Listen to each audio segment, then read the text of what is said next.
جت‌های جنگنده پیشرفته‌ترین، قوی‌ترین و پیچیده‌ترین هواپیماها هستند.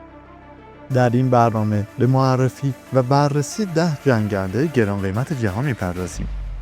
توجه داشته باشید که قیمت‌هایی که میگم فقط شامل هزینه خود هواپیماست، بدون در نظر گرفتن هزینه‌های مربوط به توسعه، نگهداری و سایر هزینه‌های مرتبط. قبل از ادامه، اگر تا الان کانال ما رو سابسکرایب نکردید، لطفاً همین الان سابسکرایب کنید تا ویدیوهای بعدی ما رو از دست ندید. لاکهید مارتین F-16 قیمت $63 میلیون. F-16 به عنوان یک جت جنگنده سبک و قابل مانور ساخته شد که جایگزینی مقرون به صرفه برای F-15 بود. انواع قدیمی تر اون تقریباً $30 میلیون قیمت دارن. اونها ارزانتر از اکثریت قریب به اتفاق جنگنده های معاصرن. اما پیشرفته ترین اونها واقعاً بسیار گران هستن. قیمت لاکهید مارتین F-16 در حدود $63 میلیون. FA-18 سوپر هورنت قیمت حدود $67 میلیون. این جنگنده در اواخر دهه 90 عرضه شد و جایگزین هورنت های قدیمی تر از انواع A، B، C و D شد. این جنگنده یک هواپیمای مبتنی بر ناو هواپیمابره، اما سهم عادلانه ای از کشورهایی که قصد استفاده از اون فقط به عنوان هواپیمای زمینی دارن پیدا کرده. آخرین ارتقاء FA-18 پیکربندی بلوک 3 دارای پیشرفت‌های گسترده‌ای در سیستم‌های اویونیک و سلاحه. این سوپر هورنت رو با جدیدترین جت‌های جنگنده نسل 4.5 هماهنگ می‌کنه، اما قیمت رو نیز بالا میبره.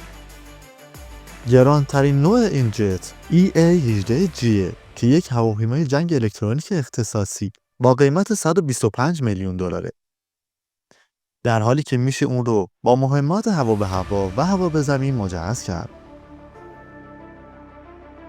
FC-31 یا J-31 قیمت $70 میلیون. FC-31 که با اسمهای J-35 یا J-31 نیز شناخته میشه، یک هواپیمای جنگنده چند منظوره است که توسط جمهوری خلق چین ساخته شده.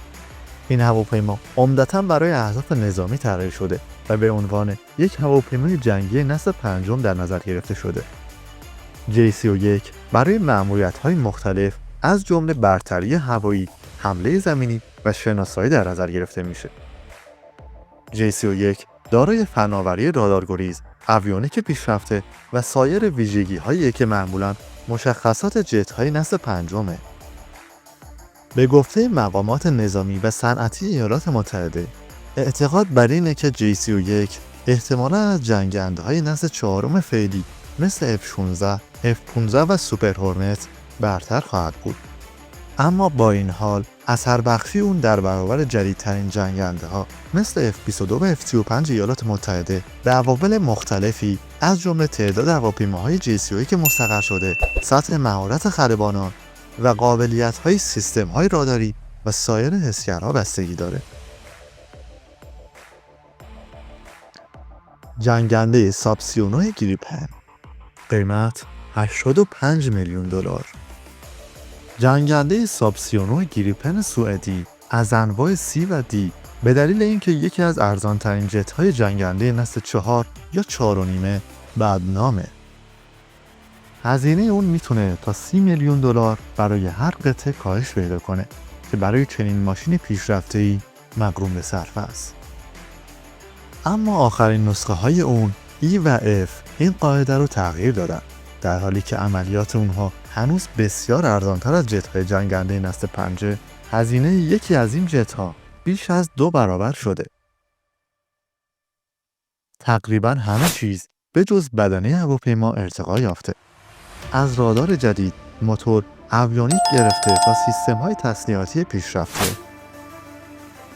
در سال 2012 انتظار می‌رفت که نسل جدید جنگنده سابسیونو بیش از $100 میلیون هزینه داشته باشه.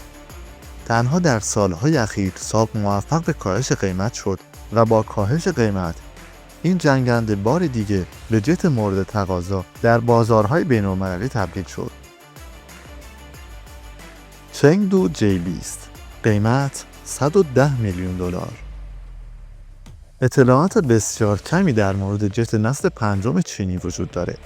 برچسب غیبت اون نیز حدس و گمان محضه. با این وجود با توجه به این واقعیت که چند دهه پیش چین هیچ صنعت هوانوردی نداشت و هزینه‌های نیروی کار در این کشور به طور پیوسته در حال افزایشه و همچنین تا همین اواخر این کشور مجبور بود همه موتورهای جت رو از روسیه خریداری کنه، این قیمت واقعی به نظر میرسه.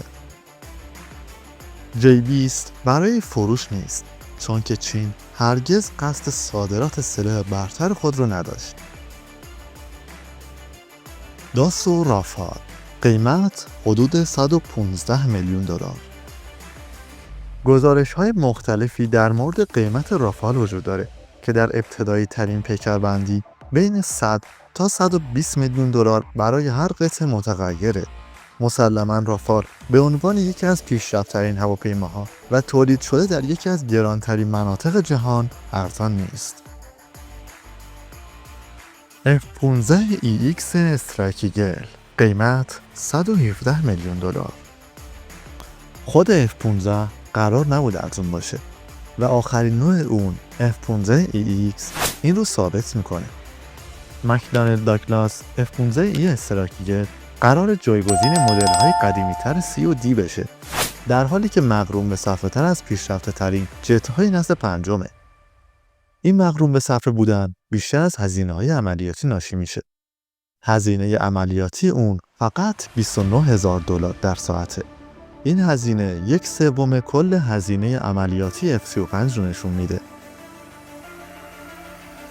یوروفایتر تایفون قیمت حدود $124 میلیون.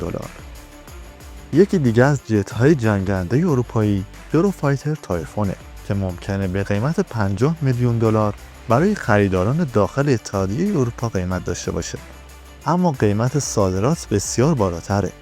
طبق گزارش‌ها در سال 2018 ایرباس هواپیماهای یوروفایتر رو به قیمت $138 میلیون به ازای هر قطعه به هند پیشنهاد کرد که هنوز هم ارزان‌تر از مبلغیه که برای رافال پرداخت شده.